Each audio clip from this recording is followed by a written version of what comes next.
Hello बच्चों, welcome to class 12th।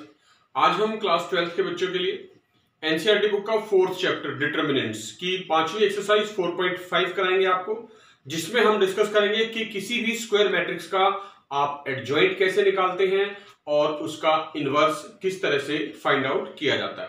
तो सबसे पहले हम सीखेंगे एडजॉइंट ऑफ ए की डेफिनेशन। तो आइए देखते हैं एक्सरसाइज 4.5 में। सबसे पहले हमारे पास आता है topic adjoint of A matrix कि एडजॉइंट होता क्या है। एडजॉइंट क्या होता है, देखिए कोई भी स्क्वायर मैट्रिक्स है A is equals to A I J N cross N. N cross N मतलब नंबर ऑफ रोज और नंबर ऑफ कॉलम हमने इक्वल रखे हैं। Number of rows is equal to number of columns. इसका मतलब है कि जो मैट्रिक्स A है वो क्या है, that must be A square matrix. वो एक स्क्वायर मैट्रिक्स होना चाहिए, मतलब उसके अंदर रोज और कॉलम सेम होने चाहिए। तो किसी भी स्क्वायर मैट्रिक्स ए के लिए अगर हम एडजॉइंट ए कैलकुलेट करना चाहते हैं तो हमें सबसे पहले उसके सभी कोफैक्टर्स कैलकुलेट करने पड़ेंगे। यानी capital A I J cofactors का एक मैट्रिक्स बनेगा और उसका हमने ट्रांसपोज लिखना है। तो एडजॉइंट ऑफ ए किसी भी स्क्वायर मैट्रिक्स का क्या होता है, transpose of the matrix of the cofactors. यहां आप मेंशन कर सकते हैं where capital Aij is the cofactor of each element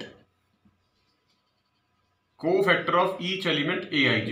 यानी कोफैक्टर्स का जो मैट्रिक्स बनेगा उसका ट्रांसपोज लिखने पर हमें जो मैट्रिक्स मिलेगा that is called adjoint of A. इसको हम क्वेश्चंस की हेल्प से सीखेंगे कैसे निकालते हैं।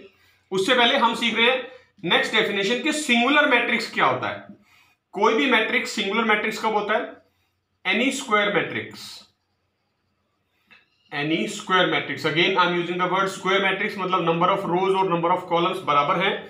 और किसी भी स्क्वायर मैट्रिक्स के लिए अगर if determinant of A is equal to 0 आ जाए, यानी अगर उसका determinant of A equal to 0 है, it means the matrix given matrix is a singular matrix. And if determinant of A is not equal to 0 then we say that it is non singular. यानी अगर आपको किसी भी matrix को singular या non singular prove करना है तो वो उसके डिटर्मिनेंट की हेल्प से होगा। अगर determinant of A equal to 0 है तो वो एक सिंगुलर मैट्रिक्स होगा, और अगर determinant of A not equal to 0 है तो इसका मतलब वो नॉन सिंगुलर होगा। उसके बाद आएगा इनवर्स ऑफ ए मैट्रिक्स कैसे कैलकुलेट किया जाता है। Inverse of A matrix calculate करने के लिए देखिए ए इनवर्स जो है उसका फॉर्मूला बता रहे हैं 1 अपॉन डिटर्मिनेंट ए, यानी डिटर्मिनेंट ए तो होना ही चाहिए। और 1 अपॉन डिटर्मिनेंट ए का मतलब क्या है, यहां पर लिखा देखिए, ये भी कंडीशन है साथ में मैंडेटरी है कि determinant of A not equal to 0 होना चाहिए, क्योंकि अगर यहां 1 अपॉन 0 हो गया तो वो नॉट डिफाइंड हो जाएगा, डिवाइड में है 1 अपॉन डिटर्मिनेंट ए। इसीलिए जो इनवर्स है वो सिर्फ और सिर्फ नॉन सिंगुलर मैट्रिक्स के लिए निकल सकता है। जो भी मैट्रिक्स सिंगुलर है उसका इनवर्स नहीं निकल सकता। नॉन सिंगुलर मैट्रिक्स का ही हम इनवर्स कैलकुलेट कर सकते हैं, और उसका फॉर्मूला है 1 अपॉन डिटर्मिनेंट ए और इनटू मल्टीप्लाई में एडजॉइंट ऑफ ए। यानी एडजॉइंट ऑफ ए की तो जरूरत पड़ने वाली है ही है हमें जब भी इनवर्स निकालने के लिए कहा जाएगा। तो सबसे पहला स्टेप हमने चेक करना है कि मैट्रिक्स जो ए है वो सिंगुलर है या नॉन सिंगुलर। नॉन सिंगुलर मतलब determinant of A not equal to 0 होना चाहिए, ये फर्स्ट कंडीशन। और उसके बाद हमें उसका एडजॉइंट ए निकालना है, तो उसके बाद यहां वैल्यूज पुट कर देंगे 1 upon determinant A into adjoint A. जो भी नया मैट्रिक्स मिलेगा that is called the inverse of A matrix. याद रखना है मैट्रिक्स का एडजॉइंट भी मैट्रिक्स होता है और इनवर्स भी एक मैट्रिक्स ही होता है। अब यही सारी चीजें हम वेरिफिकेशन करेंगे, इनकी इंप्लीमेंटेशन करेंगे, इनको डिफरेंट क्वेश्चंस में अप्लाई करके देखेंगे एक्सरसाइज 4.5 के साथ। देखिए एक्सरसाइज 4.5 का सेकंड क्वेश्चन डिस्कस कर रहे हैं हम। हमें मैट्रिक्स ए गिवन है 1 -1 2 2 3 5 -2 0 1। क्लियर है, देखिए स्क्वायर मैट्रिक्स है 3x3 ऑर्डर का। तो हमें इसका एडजॉइंट कैलकुलेट करना है। तो एडजॉइंट क्या होगा, एडजॉइंट ऑफ ए इस मैट्रिक्स का कैलकुलेट करने के लिए हमें सबसे पहले इसके कोफैक्टर निकालने हैं सारे के सारे। कोफैक्टर देखिए a1 1, सबसे पहले a1 1 निकालते हैं, यानी फर्स्ट रो फर्स्ट कॉलम के लिए। तो कोफैक्टर निकालने के लिए हमने आपको बताया था जो भी अगर सुफिक्स का सम इवन नंबर है तो पॉजिटिव साइन लगाते हैं। फिर कोफैक्टर निकलेगा a1 2, सुफिक्स का सम ऑड नंबर है तो नेगेटिव साइन के साथ वैल्यू आएगी। फिर आएगा cofactor a1 3, first row third column suffix का सम इवन नंबर है तो पॉजिटिव रहेगा। फिर आएगा A21 second row first column, suffix का सम ऑड नंबर है नेगेटिव साइन के साथ। फिर आएगा A22 second row second column, 2 + 2 4 यानी पॉजिटिव नंबर आएगा तो पॉजिटिव वैल्यू आएगी। फिर आएगा A23 second row third column, यानी दोनों का सम जो है वो एक ऑड नंबर है, ऑड नंबर है तो नेगेटिव साइन लगाएंगे। फिर आएगा A31 third row first column, यानी पॉजिटिव है, सम इवन नंबर है ना, यहाँ पर देखिए सुफिक्स का सम 3 + 1 4 इवन नंबर है तो पॉजिटिव वैल्यू लिखी जाएगी यहाँ पर। और A32 का मतलब होता है 3 + 2 5 यानी ऑड नंबर हो गया तो नेगेटिव साइन। और A33 third row third column के लिए जो कोफैक्टर आएगा अगेन वो भी पॉजिटिव। तो इस तरह से आपने कोफैक्टर्स की, ये इनिशियल साइन है जो सबने लगाने। तो ये टोटल 9 एलिमेंट्स हैं, इनके लिए हर एक एलिमेंट के लिए एक कोफैक्टर आएगा, 9 कोफैक्टर आएंगे। हमने उनके पॉजिटिव और नेगेटिव साइन पहले लगा लिए हैं। अब वैल्यूज कैलकुलेट करते हैं। देखिए A11 यानी फर्स्ट रो और ये फर्स्ट कॉलम आप छोड़ देंगे तो क्या करना, आपने इस 3 को 1 से मल्टीप्लाई करना है। 3 × 1 3 माइनस 0 × 5 0 यानी 3 - 0, तो आप डायरेक्ट वैल्यू लिख सकते हैं 3। तो फर्स्ट कोफैक्टर आ गया A11 3। सिमिलरली आपने A12 निकालना। A12 का मतलब है आपने फर्स्ट रो और ये सेकंड कॉलम छोड़ देना है। तो देखिए अब 2 को 1 से मल्टीप्लाई करेंगे 2 माइनस साइन, -2 को 5 से मल्टीप्लाई करेंगे -10 यानी 2 -+ यानी 12 आ गया। और यहां माइनस पहले से लगा हुआ है तो -12 बन गई A12 कोफैक्टर की वैल्यू। अब बात करेंगे फर्स्ट रो थर्ड कॉलम की। तो देखिए ये फर्स्ट रो है और ये थर्ड कॉलम अब आप छोड़ देंगे तो इसकी वैल्यू क्या आएगी। देखिए आपने अब 2 को 0 से मल्टीप्लाई करना है 0 माइनस साइन, और -2 को 3 से मल्टीप्लाई करना है तो -6। तो ये माइनस और ये माइनस +6 हो गया। तो A13 first row third column, यहां आप +6 लिख देंगे। ठीक है, ये हमारे पास पहली रो के तीनों एलिमेंट के 3 कोफैक्टर्स की वैल्यू आ गई है। अब बात करेंगे हम सेकंड रो फर्स्ट कॉलम की। सेकंड रो फर्स्ट कॉलम का मतलब है अब आपने सेकंड रो छोड़नी है, यानी ये रो छोड़नी है। सेकंड रो पहला सुफिक्स रो के लिए होता है, दूसरा कॉलम के लिए, और ये फर्स्ट कॉलम छोड़ देना है। तो क्या बचेगा, -1 को 1 से मल्टीप्लाई करना है, -1 × 1 -1 माइनस अपनी तरफ से, और 0 × 2 0। तो -1 - 0 कितना आएगा -1, और यहां माइनस पहले से लगा हुआ है तो -1 यानी +1 वैल्यू हो जाएगी। ठीक है, ये A21 आ गया। अब हम बात करेंगे A22 की, यानी सेकंड रो सेकंड कॉलम के लिए हमने कोफैक्टर की वैल्यू लिखनी है। तो ये सेकंड रो थी हमारे पास, ये हमने स्किप करनी है, और ये सेकंड कॉलम इस बार स्किप करेंगे तो क्या वैल्यू आएगी। देखिए ये 1 बचा, इस 1 को 1 से मल्टीप्लाई करेंगे इस तरह से, 1 × 1 माइनस अपनी तरफ से लगाना, फिर -2 × 2 -4, और 1 माइनस प्लस हो जाएगा यानी 1 + 4 5। तो A22 second row second column वाला जो कोफैक्टर बनेगा उसकी वैल्यू 5 आई है, पॉजिटिव साइन पहले से लगा हुआ मतलब +5। देखिए A23 second row third column जब छोड़ रहे हैं, ये सेकंड रो ये थर्ड कॉलम छोड़ देंगे तो 1 को 0 से मल्टीप्लाई करेंगे, 1 × 0 0 आएगा, माइनस साइन अपनी तरफ से लगाना है। -2 × -1 का मतलब होता है +2 यानी 0 - 2 -2 आ गए यहाँ पर, और माइनस पहले से लगा है तो -2 यानी कि +2 वैल्यू आ गई। अब बात करेंगे थर्ड रो फर्स्ट कॉलम की। थर्ड रो फर्स्ट कॉलम का मतलब है आपने ये थर्ड रो को स्किप करना है और फर्स्ट कॉलम को स्किप करना है। तो देखिए ये थर्ड रो है और ये फर्स्ट कॉलम आपने स्किप कर दिया, तो जो एलिमेंट्स बचे हैं उनको मल्टीप्लाई करके लिखना है।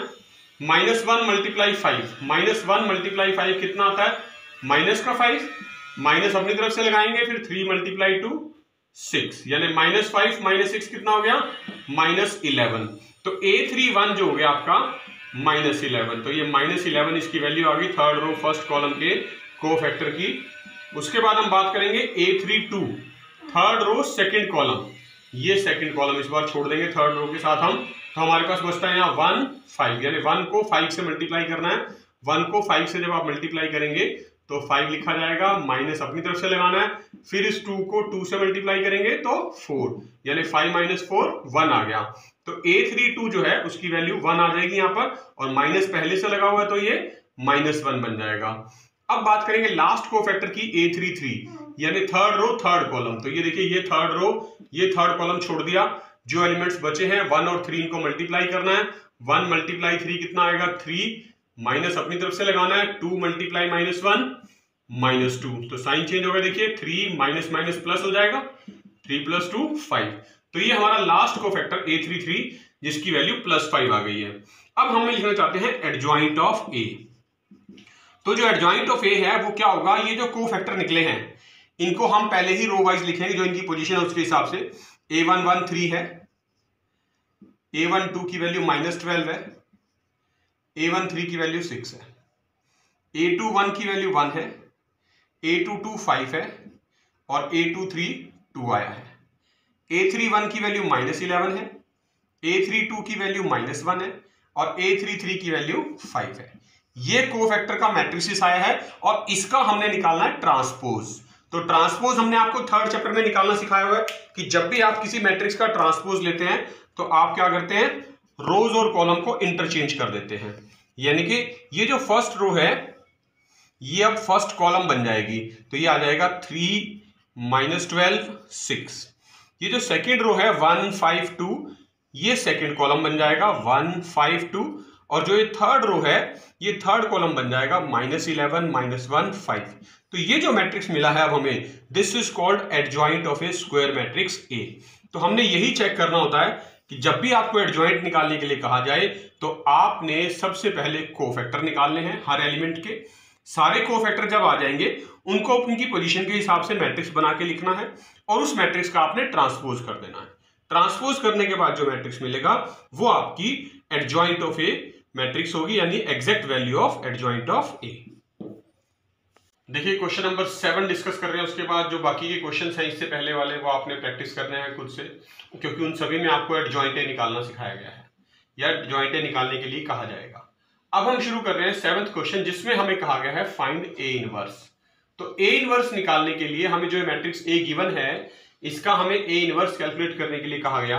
तो सबसे पहले हमें चेक करना है कि क्या इस मैट्रिक्स का इनवर्स एग्जिस्ट करेगा या नहीं करेगा।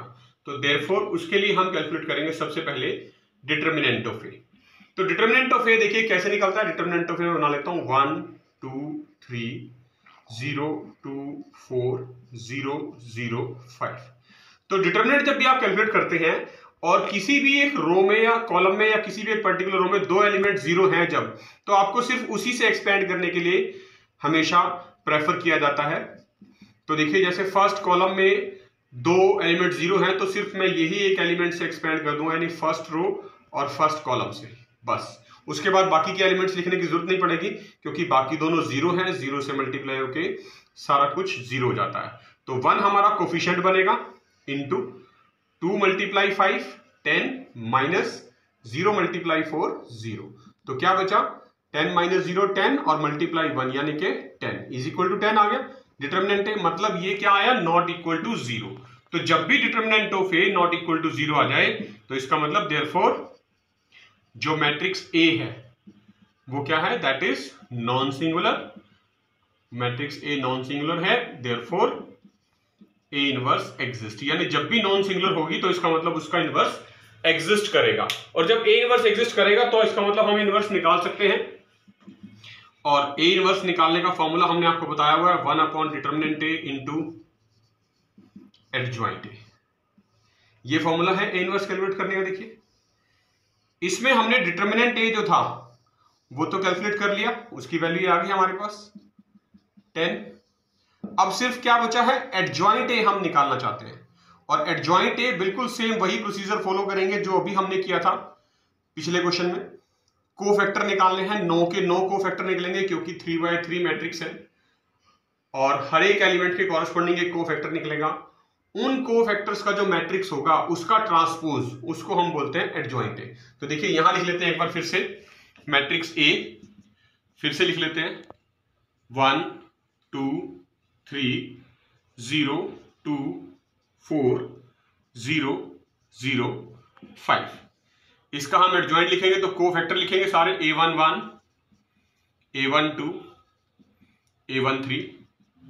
और अब पोजीशन आपको पता है कि जो जो सुफिक्स का सम ऑड नंबर है उनके आगे हम नेगेटिव साइन लगाते चलेंगे, बाकी का जो भी साइन आएगा वही रहेगा, या मतलब कह सकते हैं कि वो पॉजिटिव होंगे। Third row first column A3 1, A3 2 या A3 3, third row third column. देखिए सुफिक्स का सम ऑर्डर नंबर एक तो यहाँ पर है A2 1, 2 + 1 3, तो ये नेगेटिव साइन होगा। एक ये 1 2 है, सुफिक्स का सम 1 + 2 3 ऑर्डर नंबर है, नेगेटिव साइन होगा। A3 2 इसका साइन भी नेगेटिव रहेगा और A2 3 इसका साइन भी नेगेटिव रहेगा। तो इन 9 कोफैक्टर्स में से हमारे पास 1 2 3 4 वैल्यूज नेगेटिव और 5 पॉजिटिव रहने वाली है। तो देखिए शुरू करते हैं A1 1। First row first column आपने छोड़ना है। 2 × 5 10 -0 × 4 0, कितना आया 10। फिर बात करेंगे फर्स्ट रो सेकेंड कॉलम, तो क्या क्या बचेगा 0 × 5 0 -0 × 4 0, यानी कि 0, तो ये 0 हो गया और 0 पॉजिटिव नेगेटिव नहीं होते तो इज इक्वल टू ओनली 0। उसके बाद फर्स्ट रो थर्ड कॉलम ये छोड़ेंगे, 0 × 0 0 -0 × 2 0, अगेन 0 आया तो दिस इज ऑल्सो 0। फिर बात करेंगे A2 1, यानी सेकंड रो पे चलना है हमने, तो ये सेकंड रो देखिए अंडरलाइन कर देते हैं। इससे थोड़ा सा डिस्टिंग्विश हो जाता है कि हाँ बाकी के एलिमेंट के साथ कंफ्यूजन नहीं होता। सेकंड रो फर्स्ट कॉलम हमने ये अंडरलाइन कर दिए, तो 2 × 5 10 -0 × 3 0, यानी 10 वैल्यू आ गई, तो A2 1 साइन नेगेटिव है तो मतलब -10। अब बात करेंगे A2 2 की, second row second column, second row और ये सेकंड कॉलम छोड़ेंगे तो 1 × 5 5 -0 × 3 0, तो 5 - 0 5, यानी A2 2 आ गया 5।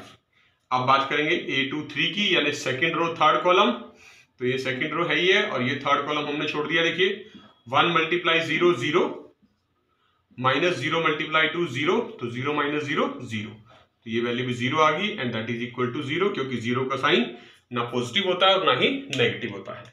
अब बात करेंगे A3 1, यानी थर्ड रो पे आ जाएंगे, थर्ड रो फर्स्ट कॉलम, तो ये थर्ड रो ये फर्स्ट कॉलम हमने छोड़ दिया। 2 × 4 क्या लिखा जाएगा 8 -2 × 3 6, 8 - 6 2, तो A3 1 की वैल्यू आ गई 2। A3 2 यानी थर्ड रो ही लेनी है और सेकंड कॉलम इस बार छोड़ना है, तो देखिए 1 × 4 4 -0 × 3 0, तो 4 - 0 4, यानी A3 2 का साइन 4 आ गया, नेगेटिव पहले से है तो -4 वैल्यू बन गई।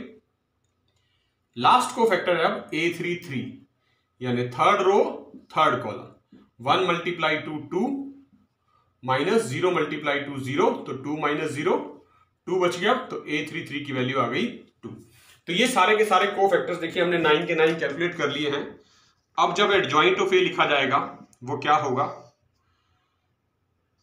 10, रो वाइज लिखने सारे 0 0, यहां से -10 5 0, यहां से 2 -4 2, और इसका ट्रांसपोज हमने लेना, तो एडजॉइंट A आ जाएगा, ये फर्स्ट रो है, ये फर्स्ट कॉलम बन जाएगी 10 0 0, सेकेंड रो सेकेंड कॉलम यानी -10 5 0, और ये जो थर्ड रो है ये थर्ड कॉलम बन जाएगी 2 -4 2। तो ये जो आपका एडजॉइंट A निकल गया। इस एडजॉइंट A की हेल्प से हमने अब A इनवर्स कैलकुलेट करना है। A इनवर्स निकालने के लिए देखिए हमने आपको फॉर्मूला ये बताया हुआ है, A inverse is equal to 1 determinant A into adjoint A। 1 determinant A into adjoint A होता है। डिटर्मिनेंट A की वैल्यू क्या थी 1/10 और एडजॉइंट A की ये वैल्यू लिख दी है, तो लिख देंगे 10 -10 2 0 5 -4 0 0 2। तो ये जो मैट्रिक्स बना है A inverse, this is called, आप चाहें तो 1/10 बाहर ही रख सकते हैं या चाहें तो अंदर सभी एलिमेंट्स के साथ मल्टीप्लाई भी कर सकते हैं, it's up to you. Representation करने के दोनों मेथड बिल्कुल करेक्ट हैं, इस बात से कोई फर्क नहीं पड़ता है आप अंदर मल्टीप्लाई कर रहे हैं या नहीं कर रहे। अगर सारे के सारे एलिमेंट 10 के फैक्टर होते तो शायद हम मल्टीप्लाई भी कर देते, इजी हो जाता, लेकिन यहां पर सिर्फ फर्स्ट रो के 2 ही एलिमेंट इसके फैक्टर है 10 के, बाकी नहीं है, तो हमने 1/10 को बाहर ही रखा है। तो ये जो मैट्रिक्स हमें मिल गया है अब, this is called A inverse. देखिए क्वेश्चन नंबर 11 कर रहे हैं एक्सरसाइज 4.5 का ही। मैट्रिक्स ए गिवन है हमें 1 0 0 0 cos alpha sine alpha 0 sine alpha minus cos alpha. हमें इस मैट्रिक्स ए का इनवर्स फाइंड आउट करना है। इनवर्स फाइंड आउट करने के लिए सबसे पहला स्टेप हमने आपको बताया है कि आपको डिटर्मिनेंट ऑफ ए कैलकुलेट करना होता है। डिटर्मिनेंट ऑफ ए का मतलब क्या है, आप सबसे पहले इसका डिटर्मिनेंट निकालेंगे। देखिए मैं इनको डिटर्मिनेंट की फॉर्म में लिख लेता हूं। 1 0 0 0 cause alpha sine alpha 0 sine alpha minus cos alpha. Expand कर देते हैं फर्स्ट रो फर्स्ट कॉलम से, क्योंकि एक ही नॉन जीरो एलिमेंट है तो ये कोफिशिएंट बनेगा 1 इंटू कोज अल्फा को माइनस कोज अल्फा से मल्टीप्लाई करेंगे आप तो माइनस कॉस स्क्वायर अल्फा बनेगा, माइनस अपनी तरफ से साइन अल्फा को साइन अल्फा से मल्टीप्लाई करेंगे तो साइन स्क्वायर अल्फा बनेगा। आप चाहें तो इन दोनों में से माइनस कॉमन ले सकते हैं, -1 into cos square alpha plus sine square alpha हो जाएगा। और ये आपने पढ़ा हुआ है cos square theta plus sine square theta 1 होता है, तो देखिए ये बन जाएगा -1 मल्टीप्लाई 1 इज इक्वल टू -1।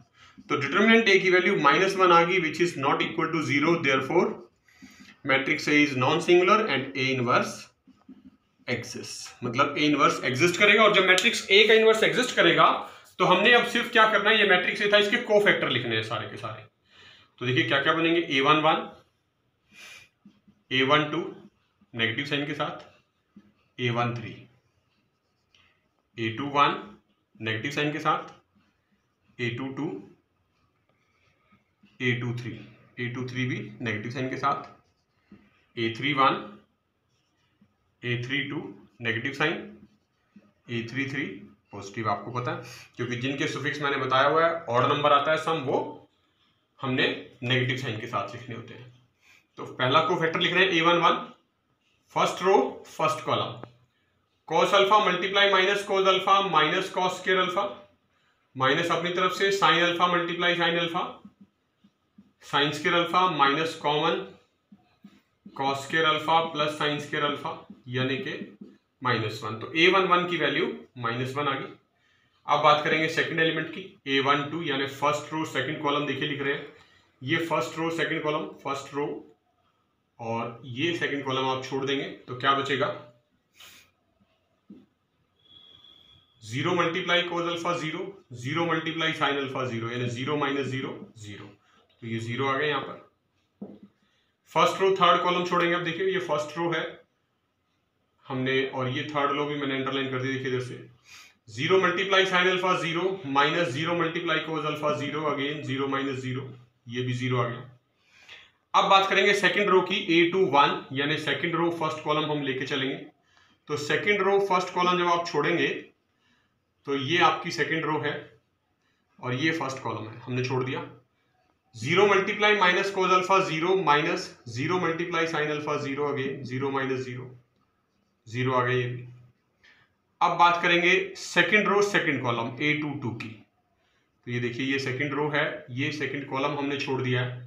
क्या बचेगा, 1 मल्टीप्लाई माइनस कॉस अल्फा यानी माइनस कॉस अल्फा माइनस अपनी तरफ से 0 मल्टीप्लाई 0 0। तो क्या बचेगा, ओनली माइनस कॉस अल्फा। अब हम बात करेंगे A23 की, सेकंड रो थर्ड कॉलम। तो देखिए सेकंड रो हमने छोड़ी हुई है, सिर्फ थर्ड कॉलम को स्किप करना है। ये सेकंड रो है और ये थर्ड कॉलम हमने स्किप कर दिया। क्या बचेगा, 1 मल्टीप्लाई साइन अल्फा और 0 मल्टीप्लाई 0 माइनस 0 यानी साइन अल्फा की वैल्यू आ गई सिर्फ। तो ये माइनस पहले से लगा हुआ मतलब माइनस साइन अल्फा।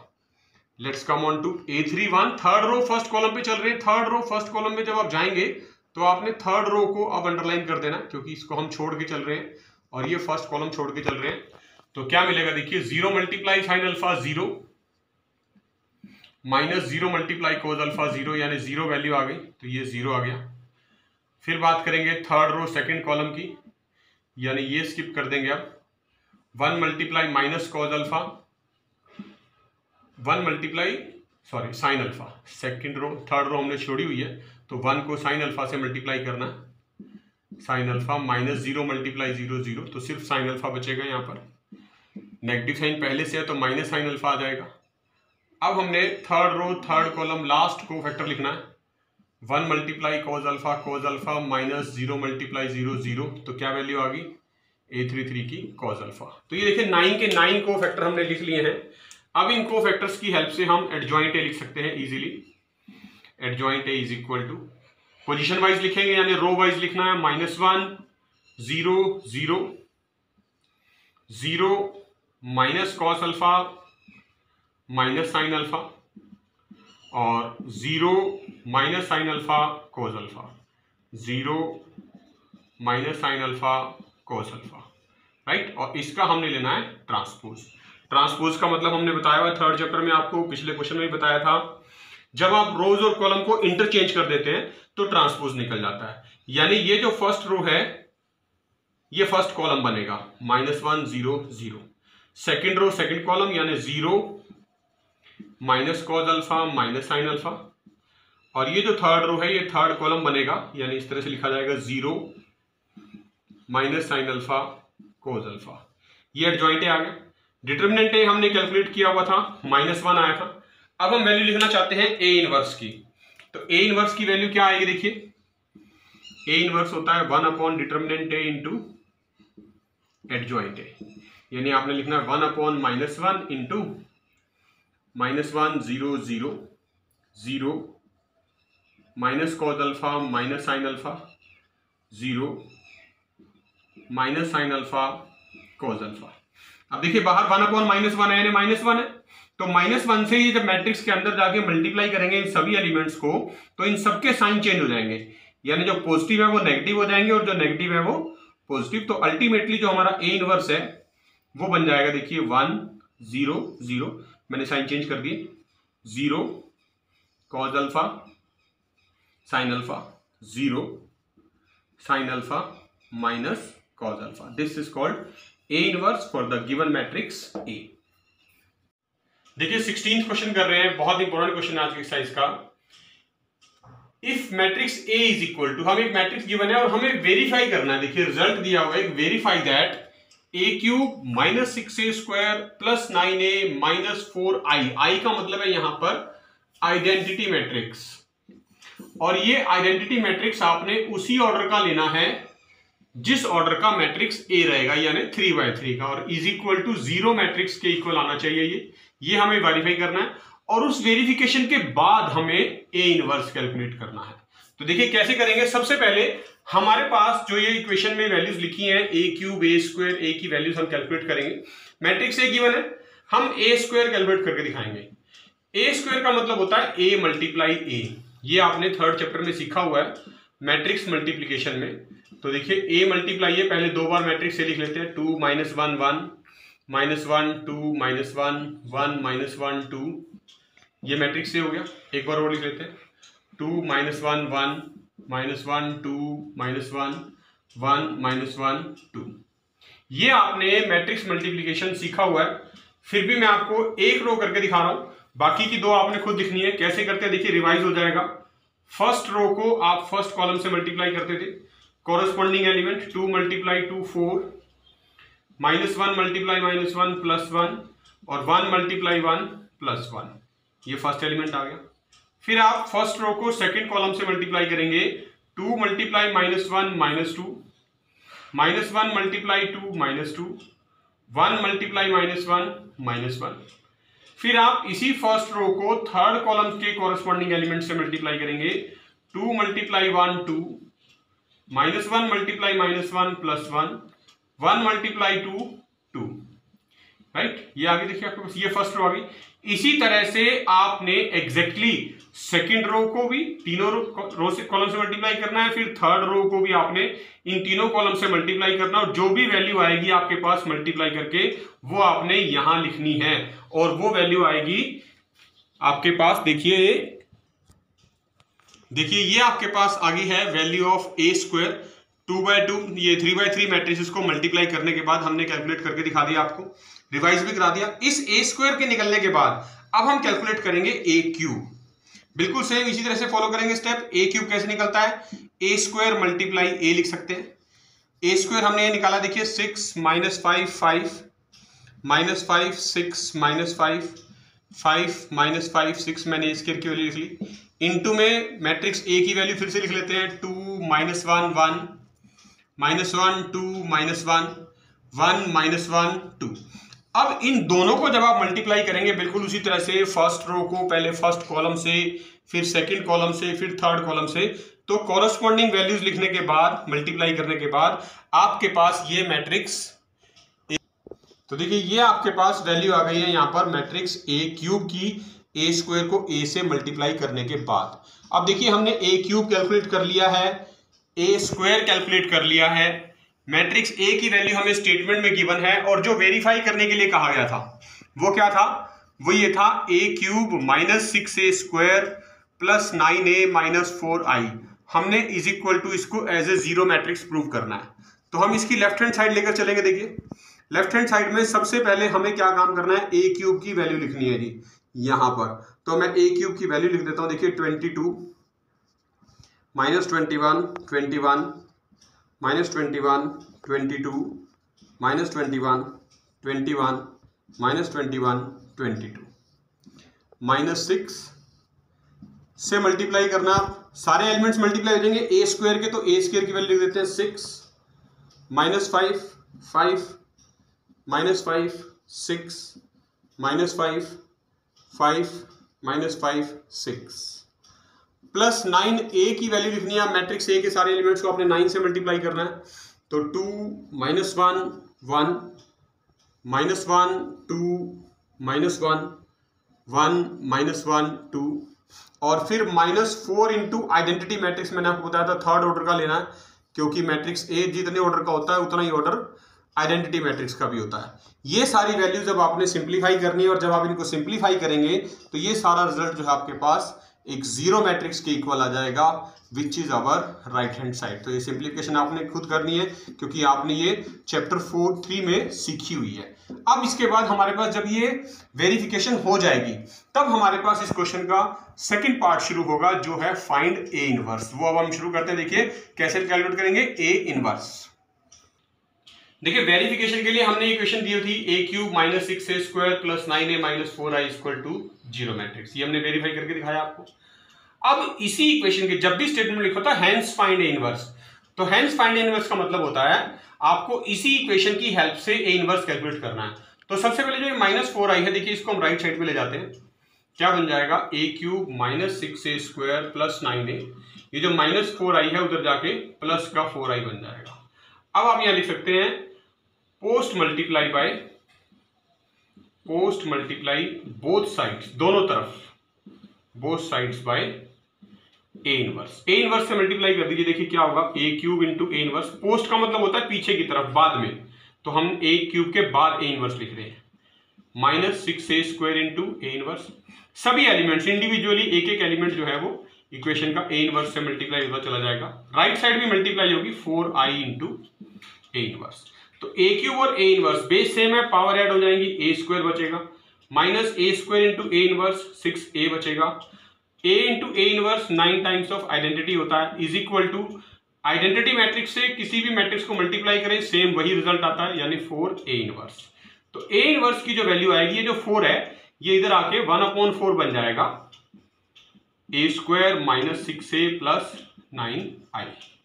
अब आपने क्या करना है, ए इनवर्स की वैल्यू निकालिए। तो 1/4 तो बाहर ही रखना है, और ए स्क्वायर की मैट्रिक्स पहले आपने लिखनी है वैल्यू। मैं ए स्क्वायर मैट्रिक्स की वैल्यू लिख रहा हूं। देखिए क्या थी, 6 -5 5 -5 6 -5 5 -5 6 -6 टाइम्स ऑफ मैट्रिक्स ए लिखना है। अब आपने वो मैं लिख रहा हूं 2 -1 1 -1 2 -1 1 -1 2 plus 9 times of identity matrix लिखना, 1 0 0 0 1 0 0 0 1। अब ये आपके पास जब आप इस इक्वेशन को सिंप्लीफाई करेंगे तो जो वैल्यू आएगी मैट्रिक्स ए इनवर्स की आपके पास, वो वैल्यू ए इनवर्स की आपके पास ये मैट्रिक्स की फॉर्म में आ जाएगी। ये 1/4 एज इट इज बाहर लिखा है, और इस इक्वेशन को सिंप्लीफाई करने के बाद ये आपके पास ए इनवर्स की वैल्यू आ गई है। तो this is how we can calculate the A inverse by using the equation in matrix. तो बच्चों 4.5 एक्सरसाइज के जो क्वेश्चन आज आपके रह गए हैं वो आपने खुद से प्रैक्टिस करने हैं। वीडियो में जो मेथड्स आपको सिखाए गए हैं उन सबको ध्यान से सीखकर उनकी अच्छे से प्रैक्टिस करनी है और जो बचे हुए क्वेश्चन है उनको जरूर सिंप्लीफाई अपने आप से करना है और प्रैक्टिस करनी है। अगले वीडियो में हम आपको 4.6 एक्सरसाइज करवाएंगे जिसमें हम आपको सिखाएंगे साइमल्टेनियस लीनियर इक्वेशंस इन 3 वेरिएबल्स को मैट्रिसेस की हेल्प से आप किस तरह से सॉल्व कर सकते हैं। तब तक के लिए अपना ध्यान रखिए। Thank you.